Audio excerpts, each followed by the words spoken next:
India ड्रामे हो, Bollywood glamorous हुआ करता था। अब बॉलीवुड क्या है? सिर्फ हेट, सिर्फ नफरत आमेज स्टोरीज बनाते हैं, अपनी जनरेशन को मजीद बताना चाहते हैं, पाकिस्तान के अगेंस्ट उकसाना चाहते हैं। शायद अच्छा होगा, उनकी एयरफोर्स डिफेंस कुछ कर नहीं सकती, हो सकता है उनके जो जनरेशन है वही कुछ कर लें वीडियो देखकर। आज रहमान डकैत जैसे और भी बहुत सारे पाकिस्तान के लोफर लफंगों को जो इस मूवी के अंदर जो किरदार दिखाया गया है, पाकिस्तान के अंदर हर एक बंदा आग बगोला हो चुका। हम इतने कोई कमजोर नहीं है कि आपके नैरेटिव के आगे बिल्कुल झुक जाएंगे, जो कुछ आप हमें दिखाएंगे हम मानेंगे, लेकिन वो इतने ऑब्सेस्ड है इस हमारे किरदारों के, उनके अपने पास अब कुछ शायद बचा नहीं है कि इस वक्त धुरंधर जो है वो 3 दिन के अंदर 100 करोड़ कर चुकी है।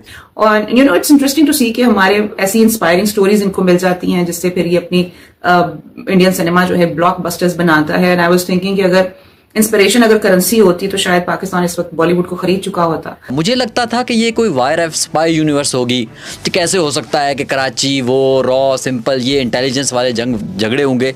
लेकिन जब मैंने मूवी देखी मैंने कहा यार ये तो क्राइम थ्रिलर है, ये तो क्राइम की बात हो रही है।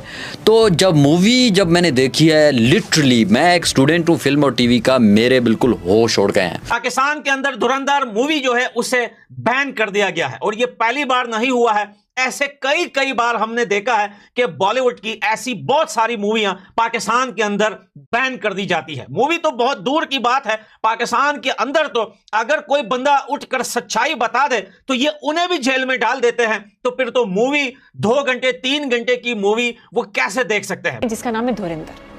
अब इस मूवी में दिखा रही है कि जनाब पाकिस्तान का जो लियारी गैंग वॉर था, इतने बड़े नाम, इतनी बड़ी मूवी, इतना पैसा खर्च करके बनाया क्या, entire Pakistan movie, original sound bites, original photos, actual footage, वो भी आप दिखाने की कोशिश कर रहे हैं टू मेंटेन दी ऑथेंटिसिटी।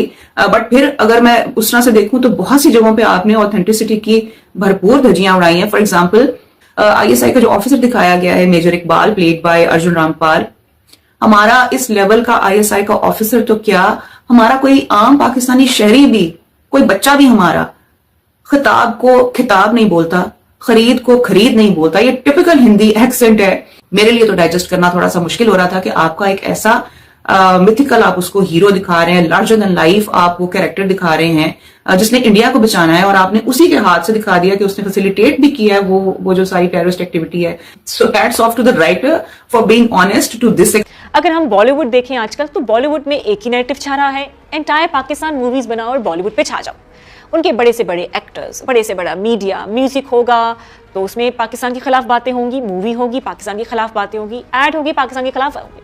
अब ये समझ नहीं आ रहा कि इंडियन मीडिया या इंडियन जो बॉलीवुड है ग्लैमरस हुआ करता था, क्या मूवीज हुआ करती थी, आजकल मूवीज क्या आ रही हैं पाकिस्तान के खिलाफ नफरत, एंटायर पाकिस्तान मूवीज।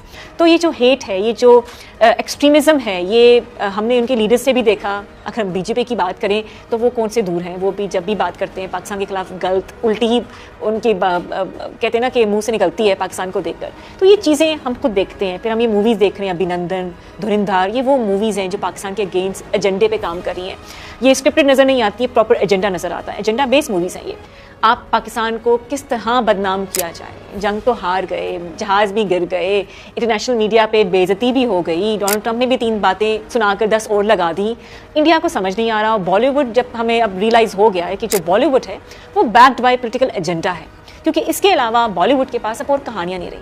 जय हिंद दोस्तों, नमस्कार दोस्तों। धुरंधर फिल्म को पाकिस्तानी विदेशों में देख रहे हैं। धुरंधर की कमाई देखकर पाकिस्तानी हैरान परेशान हैं और कह रहे हैं कि भारत इस प्रकार की फिल्में इसलिए बना रहा है क्योंकि भारत पाकिस्तान पर कब्जे करने की तैयारी कर रहा है। यदि भारत पाकिस्तान पर कब्जा करेगा तो पाकिस्तान भी गजवा हिंद करेगा, कयामत तक भी गजवा हिंद नहीं होगा। ये तालिबान से पिट रहे हैं, भारत से क्या खाक लड़ेंगे। दोस्तों ये जाहिल मदरसा छाप पाकिस्तानी केवल बढ़ के ही मार सकते हैं, कुछ कर नहीं सकते हैं, क्योंकि करने के लिए कुछ पास होना चाहिए। भिखारी पाकिस्तान पहले आवाम के लिए आटे दाल पानी का इंतजाम कर ले। भारत से तुलना और फिल्में बनाने के बारे में बाद में सोचना। भारत पाकिस्तान को रियल में भी मारता है और फिल्मों में भी मारता है। दोस्तों मैं इन पाकिस्तानियों से कहना चाहता हूँ कि पाकिस्तान के पास बनाने के लिए और दिखाने के लिए कुछ भी नहीं है। इन पाकियों की भाषा से लेकर वेशभूषा तक, खाने से लेकर पानी तक सब कुछ हमारा है और ये हमारा ही इस्तेमाल कर रहे हैं। यहाँ तक कि पाकिस्तान की जमीन भी हमारी थी जो हमने इन पर रहम करके सन 47 में भीख के रूप में दे दी थी। तो फिर ये पाकिस्तानी 71 में अपने 93,000 सैनिकों की पतलूनों को दिखाएंगे या ऑपरेशन सिंदूर में तबाह हुए हवाई अड्डों को और मारे गए आतंकवादियों को। हम इतने कोई कमजोर नहीं है कि आपके नैरेटिव के आगे बिल्कुल झुक जाएंगे, जो कुछ आप हमें दिखाएंगे हम मानेंगे। लेकिन फिल्म को एंटरटेनमेंट के पॉइंट ऑफ व्यू से अगर देखा जाए तो इस फिल्म की मैंने जैसे लोकेशन की तारीफ की, ज़बरदस्त, अदाकारी का डिपार्टमेंट ज़बरदस्त, प्रोडक्शन क्वालिटी इसकी ज़बरदस्त है, सारा कुछ ज़बरदस्त है। कहानी के अंदर लंबी लंबी छोड़ने वाली के अलावा भी कुछ चीज़ें हैं जो दिखाई गई हैं। कि यार ट्रेलर को देख के आपने इतनी बड़ी बात कैसे कह दी कि ये फिल्म अच्छी नहीं होगी, लेकिन जब मैंने मूवी देखी यार क्या बात है, बहुत ज़बरदस्त, बहुत आला। अब मैं आपको बताऊं कि मैंने क्यों कहा था, मुझे लगता था कि ये कोई वायरएफ स्पाई यूनिवर्स होगी, तो कैसे हो सकता है कि कराची, वो रॉ, सिंपल, ये इंटेलिजेंस वाले झगड़े होंगे। लेकिन जब मैंने मूवी देखी मैंने कहा यार ये तो क्राइम थ्रिलर है, ये तो क्राइम की बात हो रही है। तो जब मैंने देखी है, लिटरली मैं एक स्टूडेंट हूँ फिल्म और टीवी का, मेरे बिल्कुल होश उड़ गए हैं। मुझे बहुत अच्छी लगी है film without being any biased. तो अब हम पॉइंट बाय पॉइंट पे जाते हैं। मैं बताऊंगा कि कौन कौन सी चीज़ें मेरी गलत हुई तो मैं उनको मानूंगा, और दूसरी तरफ से किन चीज़ों में मैं सही भी साबित हुआ। तो उसकी साबित होने की सबसे बड़ी दलील ये है कि जहाँ जहाँ अक्षय खन्ना आया है लोगों ने उसे बहुत पसंद किया है, क्योंकि वो क्राइम की बात है। और जहाँ जहाँ रणवीर सिंह आया, माजरत के साथ फिल्म के हीरो हैं, लेकिन अक्षय खन्ना रणवीर सिंह पर कई गुना भारी हुए हैं, क्योंकि अक्षय खन्ना का जो किरदार है वो एक्चुअल में है, हमने देखा हुआ है भाई, हम जानते हैं, पाकिस्तानी सारे जानते हैं रहमान डकैत को, तो था वो अक्षय खन्ना ने तो कुछ भी नहीं दिखाया। तो लियारी वाले हमारे दोस्त कहते हैं कि इसके ऊपर एक मूवी तो नहीं बन सकती, इसके ऊपर 4 सीजन बन सकते हैं नेटफ्लिक्स के, वो भी 8 एपिसोड के। तो क्योंकि जो कैरेक्टर रियलिस्टिक होगा, जो हकीकत से करीब होगा, वो उसको लोग पसंद करेंगे, इसलिए रहमान डकैत के कैरेक्टर को लोगों ने पसंद किया है।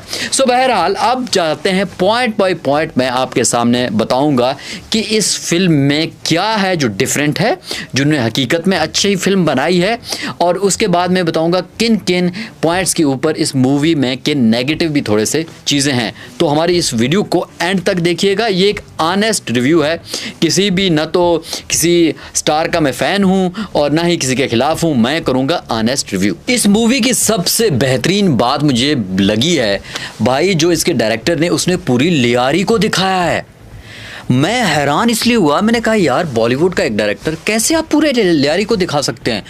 एग्जैक्टली मैं लिटरली अपने दोस्तों से डिस्कस कर रहा था, पूरे लियारी को उसी तरह से दिखाया जो 90s में था, अर्ली 2000 में, और उसके गली कूचे, कौन सा कैरेक्टर कहाँ पे, कौन सी लाइफ थी, और छोटी छोटी चीज़ें, रक्षों के ऊपर इमरान खान की तस्वीर, बहुत ज़बरदस्त।